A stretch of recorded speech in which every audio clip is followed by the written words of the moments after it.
Tech companies have laid off more than 219,000 workers in 2023, but don't worry because Biden says the economy is fine. Michael Snyder reports.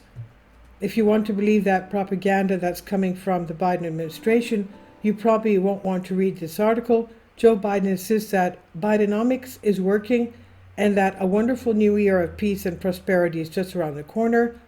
Meanwhile, inflation is out of control. Homelessness is rising to very frightening levels. The commercial real estate market is imploding, and large companies are conducting mass layoffs all over America. In fact, tech companies have already laid off more workers in 2023 than they did all of last year. More than 219,000 global technology sector employees have been laid off since the start of 2023, according to data compiled by the website Layoff for your information. And that number has gone up more than eightfold since mid-January, the website noted. The data shows that 2023 has easily surpassed 2022 for global tech redundancies, with 869 tech companies laying off 219,809 employees since the start of the year. Last year, 1,024 tech companies laid off a total of 154,336 employees, according to Layoffs FYI. For some of our largest tech companies, one round of layoffs was simply not enough.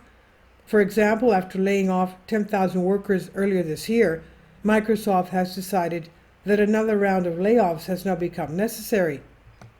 Microsoft confirmed Monday that it's eliminating additional jobs a week after the start of its 2024 fiscal year.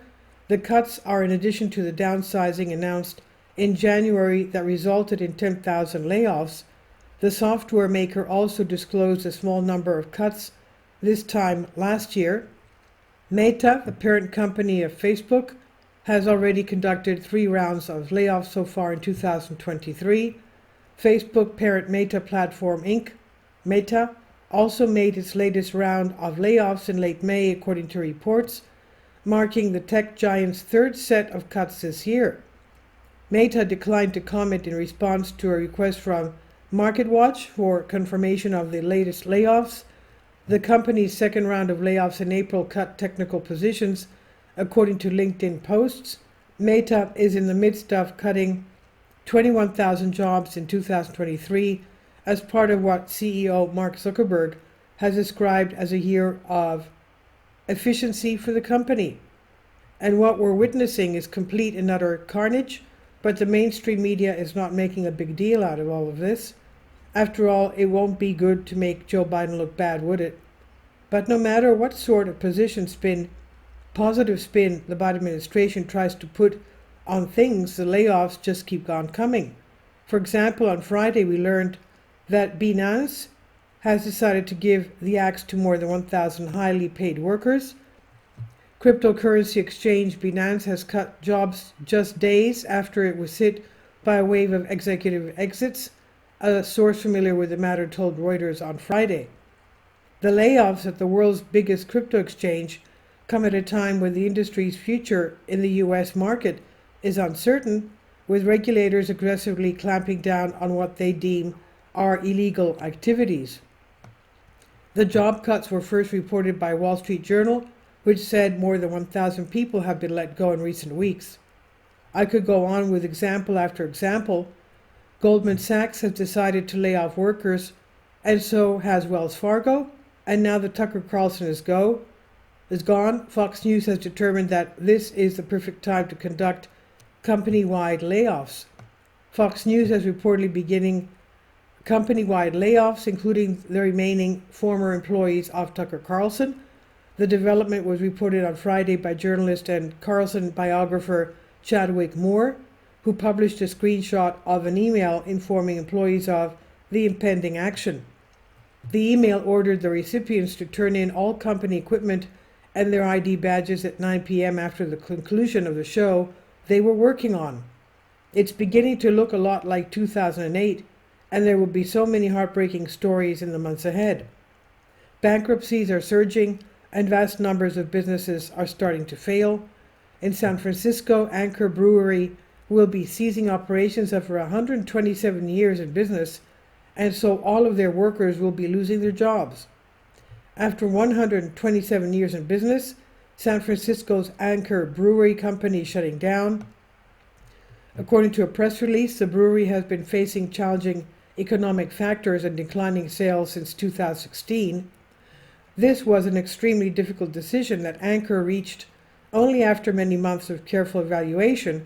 Anchor Brewing spokesperson Sam Singer said, "We recognize the importance and historic significance of Anchor to San Francisco and to the craft brewery industry, but the impacts of the pandemic, inflation, especially in San Francisco, and a highly competitive market, left the company with no option but to make this sad decision to cease operations," they said. But even though they can see what's happening, officials at the Federal Reserve just keep telling us that more interest rate hikes are coming. They insist that they can dramatically hike interest rates and engineer a soft landing for the economy at the same time, but many are skeptical of this claim. Can the Federal Reserve navigate a narrow path and slay price inflation while steering the economy to a soft landing? During an interview on CNBC Squawk Box, financial analyst Jim Grant expressed his doubts. He compared Jerome Powell's task to Captain Chelsea Sullenberger when he was forced to land a U.S. Airways plane on the Hudson River after an in-flight emergency, noting Powell is no Sully. Grant went on to explain that even if things don't look so bad right now, rivets are popping up in the economy. Yes, rivets are definitely popping, and things are only going to get worse in the months ahead. But just like Joe Biden, officials at the Fed insist that everything is just fine. In fact, the Federal Reserve says that Taylor Swift is boosting the U.S. economy all by herself. You can imagine that. Apparently, her concert tour is so popular that it's greatly energizing the local economy at each step. Good for her. But Taylor Swift is not going to save us from what's coming. Neither is Joe Biden. The truth is that the U.S. economy is already starting to come apart at the seams, and the layoffs that we have seen so far are just the tip of the iceberg. This is by Michael Snyder. This is about the author. My name is Michael, and my brand new book entitled End Times is now available on Amazon. In addition to my new book, I've written 6 other books that are available on Amazon, including 7-Year Apocalypse, Lost Prophecies of the Future of America, The Beginning of the End, and Living a Life That Really Matters, commissions earned. And when you purchase any of these books, you help to support the work that I'm doing. And one way that you can really help is by sending copies as gifts to family and friends. Time is short, and I need help getting these warnings into the hands of as many people as possible. I have also started a brand new Substack newsletter, and I encourage you to subscribe so that you won't miss any of my articles. I've published thousands of articles on the Economic Collapse blog, End of the American Dream, and the Most Important News. And the articles that I publish on those sites are republished on dozens of other prominent websites all over the globe. I always freely and happily allow others to republish my articles on their own websites, but I also ask that they include this about the author section with each article. The material contained in this article is for general information purposes only, and readers should consult licensed professionals before making any legal, business, financial, or health decisions.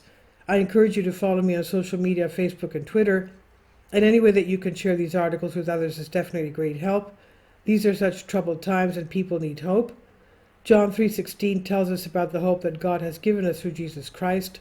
For God so loved the world that he gave his only begotten Son, that whosoever believeth in him should not perish but have everlasting life. If you have not already done so, I strongly urge you to invite Jesus Christ to be your Lord and Savior today. And this is on the Economic Collapse blog by Michael Snyder. Please leave your comments, and thank you for your support. Finally, support my Patreon account. The daily posts are 5 videos daily, and they are totally different from what I have on my YouTube channel. Thank you so much for your support and that you find all my content so interesting. You'll find the Patreon account details in the description box below.